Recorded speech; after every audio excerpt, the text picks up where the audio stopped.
see the world is not alright. You feel yourself, the touch is quite amazing.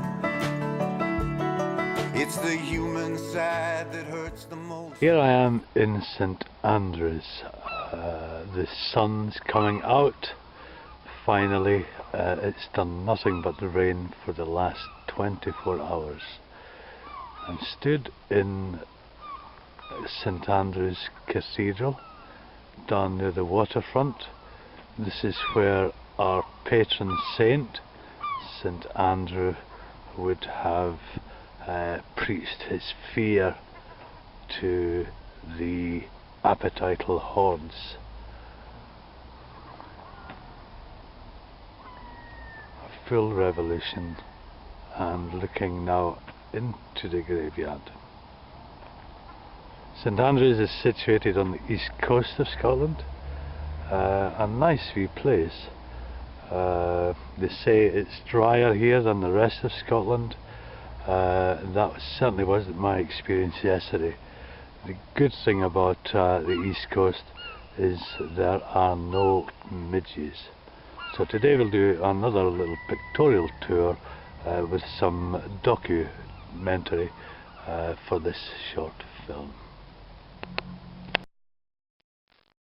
Here we see a kind of interesting graveyard, and I'll just read the inscription to you, which is down here.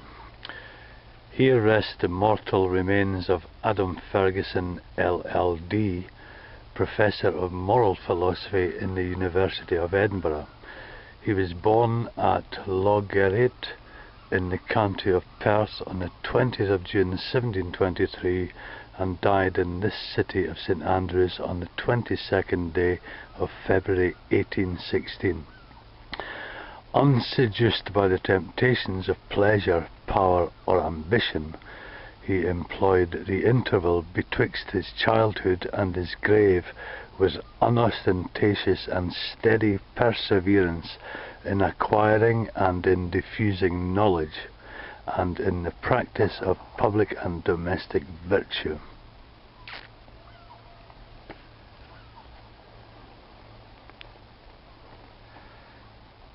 Adam Ferguson.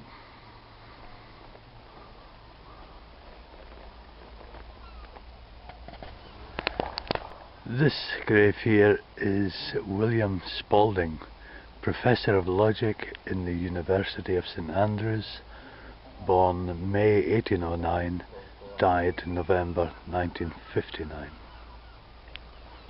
I'm now down on the waterfront, but this view here is looking up to the cathedral where I've just been. We're going to spin round. We will see, just coming into view now, the harbour of St Andrews. Previously it would have been swimming with, or swarming with fishing boats, but now it's zip. Just pan round. You see the bonny beach of St Andrews, or one of the beaches. There are a few here. And up on the hillside, a caravan site for holiday makers from Glasgow. Buckfast springs to mind, and panning around some luxury flats there, and the old city walls, and back to the cathedral. These are the initials GW, which I will tell you about shortly. George Wishart, 1513 to 1546. George was a powerful Protestant preacher, betrayed to Cardinal Beaton, brought here, put in the sea tower, condemned for heresy, and burnt at the stake on the 1st of March. The lettering I've just showed you, the GW on the road, marks the spot where he died. His friends conspired against the Cardinal, and on 26th of May gained entry to the castle, killed him, and hung his body from the battlements. Then together in the castle they created the very first congregation of the Protestant Church in Scotland. The Protestant Church in Scotland is built upon this. Well, in front of me is the Martyrs Memorial. and having read the blurb on it, it's been some pretty horrific stuff going on here in the past, obviously. Some men, one of whom was 82 years old, was burnt here by fire for kind of criticising the church or the clergyman for not being married. One or two other kind of scary things I read, actually kind of quite staggering. When you put this into view with the moral philosophers that spent their time here, we looked at their graves earlier on in the cathedral, both of whom were pious men, deeply religious.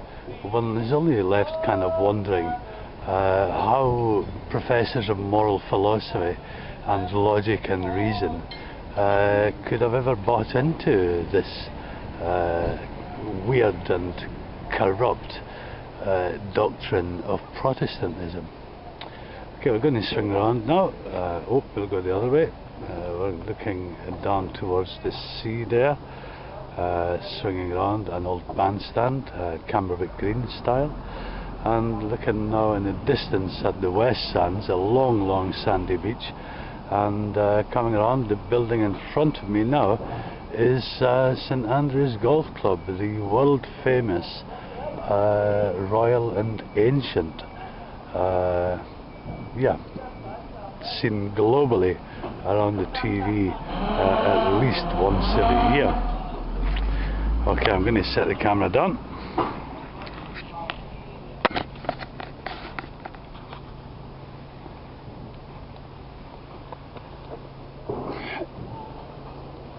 St Andrews it's an odd place. It's a mixture of academia, also murder, death at the hands of religionists. Nice wee place, but a bit wet last night. Lots of Americans taking daft photographs of daft things, just daft folk in general. A lot of good wildlife here. There's a fight going on now with somebody dropped their sandwich, and the fulmar gulls they are, so-called masters of the airwaves, or what we call it, Gulfstream, Airstream, have just attacked a guy who dropped his sandwich and bombarded him with seagull shit. That was the best bit of entertainment I've had this far. Well, directly in front of me is the West Sands, which is a beach got to be a couple of miles long easily. The tide's out at the moment. You can see on the beach line the seaweed where the tide comes up to. That's the North Sea over there, looking over to probably northern Holland, perhaps even Denmark. Just panning around. Just ahead of me there is the Golf Museum. Oof, that makes me yawn. And directly in front of me you see the kind of sandstone building to the left of the one with all the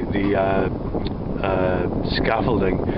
That is the Royal and Ancient Golf Club, which as I mentioned we see regularly on TV in the British Golf Open. Royal and Ancient was founded something like 1850s, but that was 300 years after golf was formally acknowledged as a sport. Formally acknowledged in 1553, the people of St Andrews were given the right to play what they called, I suppose, a fairly crude version of golf. Let me give my kind of analysis on what golf is. Okay.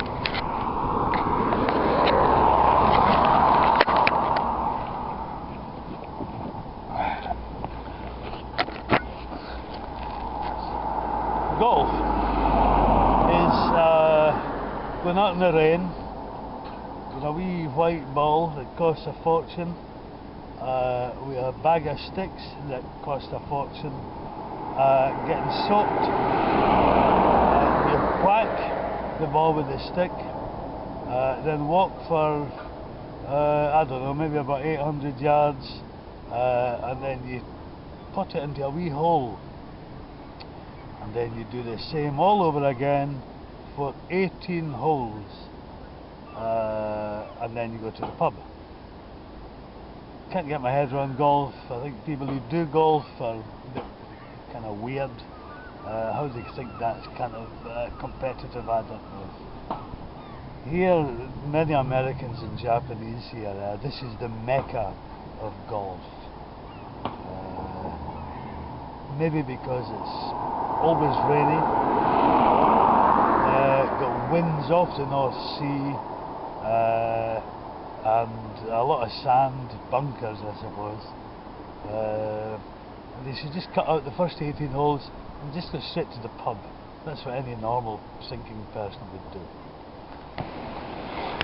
Well, it was another wet night. Here's my little solitary tent. You can see I'm the only fool here, no one else camping. Just to give you an indication of how much rainfall there was last night, we'll have a wee look at the river that's right behind my tent. I was standing here this morning under the tree drinking a coffee and a pigeon shat in my coffee.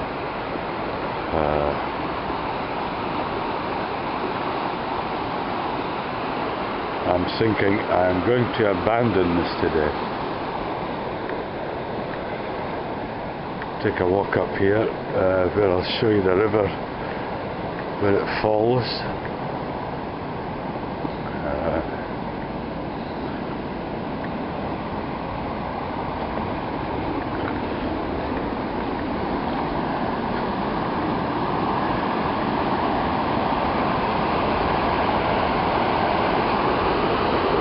That's one heck of a lot of water. I'm glad it didn't come up on me last night out the river and up onto the campground.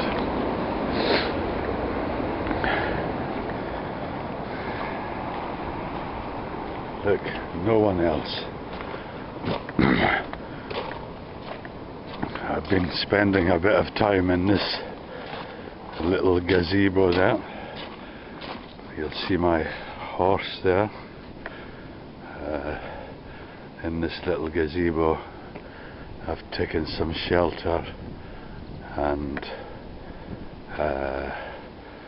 where I'm making a fresh cup of coffee, and I won't be taking it under the tree for a pigeon to shit in. Lovely St Andrews.